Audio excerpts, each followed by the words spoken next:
Salut les mélomanes, et bienvenue dans cette vidéo spéciale Halloween.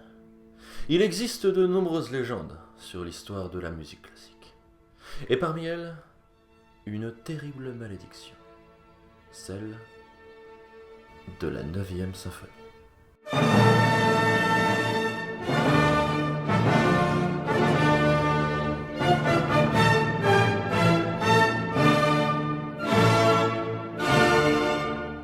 Tout commence avec Beethoven et sa 9e symphonie, que beaucoup connaissent sous le nom d'hymne à la joie.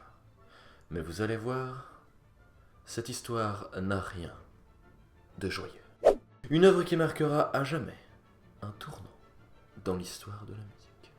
4 mouvements pour une durée de plus d'1 heure. Une formation gigantesque, puisque s'ajoute un grand chœur et 4 chanteurs solistes à un orchestre symphonique qui n'a jamais été aussi grand. Une complexité d'écriture jamais égalée, avec des doubles fugues, des structures immenses, des variations thématiques et un message au caractère universel. Tout y est pour que cette symphonie devienne LA référence pour les générations à venir. Sauf qu'avec une telle œuvre, Beethoven ne se rendit pas compte qu'il venait d'ouvrir la porte d'un nouveau monde. Un monde où la 9e symphonie est synonyme d'excellence, de dépassement de soi, quitte à y laisser sa vie, puisque le compositeur ne parviendra jamais à finir d'écrire sa 10e symphonie. Et c'est là que la malédiction commence, puisque s'en suivront de nombreux compositeurs.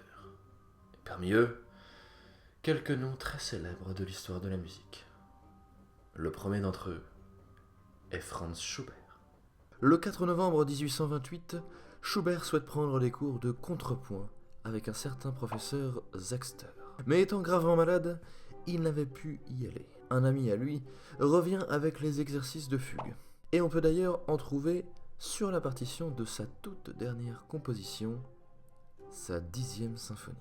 2 semaines après, Schubert meurt. S'en suivront des dizaines d'autres compositeurs, comme parmi eux les célèbres Dvorak ou encore Bruckner. Mais l'histoire la plus incroyable nous vient très certainement de Gustav Mahler.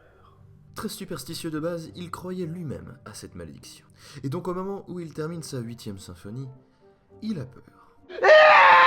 Il se mit malgré tout à la composition de sa 9e symphonie, mais pour tromper le sort, il décide de ne pas l'appeler ainsi, mais de l'appeler le chant de la terre. It was at this moment he knew. He fucked up. Gustav Mahler a survécu, pense-t-il. Il compose donc sa 9e vraie symphonie. Jusque-là, tout va bien. Sauf qu'au moment d'écrire sa 10e symphonie, eh bien c'est... Le malheur, non?